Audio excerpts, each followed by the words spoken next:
I congratulate Your Excellency and all citizens of the People's Republic of China working and living in Kenya on this historical occasion. As we celebrate this great day, I wish to reflect on the tremendous bilateral relations that happily exist between Kenya and China. I wish to record our sincere appreciation to the invaluable humanitarian assistance your government has extended to Kenya over the years. I note with appreciation that China made a contribution of 130 million Chinese yuan towards helping ameliorate the famine situation in Kenya. There was a further pledge of 1.3 billion Kenya shillings for food aid to Kenya. And we've just had a very encouraging news that delivery, I think, has actually just begun. As Kenyans, we are humbled by the Chinese for Kenya's initiative, by the people of China living and working in our country, through which 60 tons of assorted food was during this month donated to hungry Kenyans in Turkana County. This generous contribution will go a long way in addressing the current food crisis. Kenya looks forward to further collaboration with your government in our endeavor to increase the country's capacity in irrigation and agricultural production, which is fundamental in ensuring food security.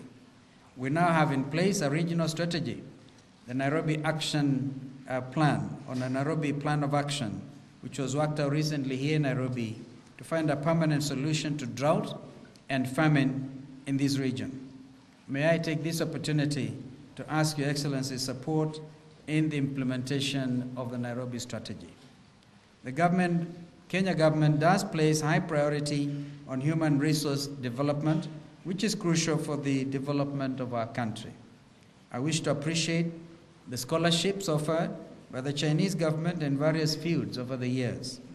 I'm also pleased to note that the number of scholarships has been increasing gradually over the years and now stands at 64 per annum.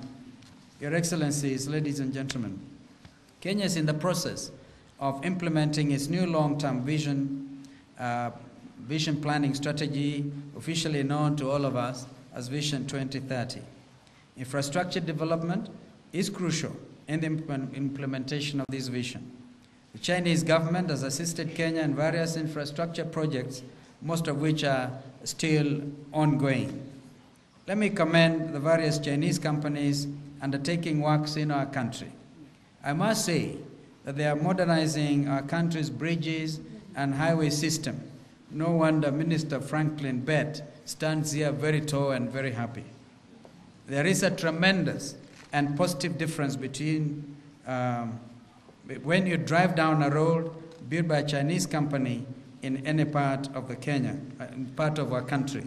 And I think that Kenyans are looking forward to the completion of the Nairobi-Thika highway. I think it will be a masterpiece.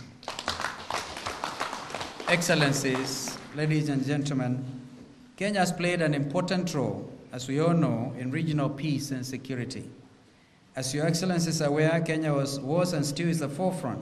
It's in the forefront in the peace and reconstruction, or peacemaking, peace building and reconstruction of South Sudan.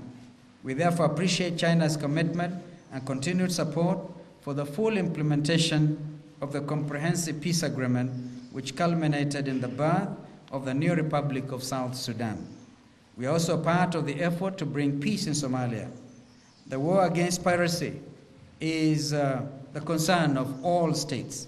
I wish to thank China for joining other powers in surveillance in the high seas to protect fishing and commercial vessels operating in the Indian Ocean in an effort to stamp out piracy of the East African coast.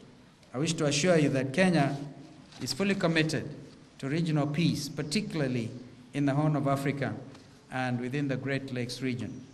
Excellencies, Kenya fully supports the international community in ensuring that climate change and other global environmental issues are tackled through international cooperation. And Kenya sees the Copenhagen Accord as the first step towards achieving this. We are therefore looking forward to working together with China during the United Nations Conference on Sustainable Development in Rio de Janeiro in 2012, and even before then, we look forward to the conclusions of Durban, because although Copenhagen was useful and that Cancun was also similarly useful, we think that it is possible, hopefully, to bridge the gap in Durban and be able to really look at the success arrangements to the Tokyo Protocol. Your Excellencies, distinguished guests, ladies and gentlemen, on behalf of the government and the people of Kenya, let me once again congratulate the people of China on this great day. May I now propose a toast to the warm and cordial relations between Kenya and China, and I may not match the list that Ambassador Liu read. His wish list on prosperity was amazing. And to the prosperity of the people of the People's Republic of China, to the good health of His Excellency, President Hu Jintao. Thank you.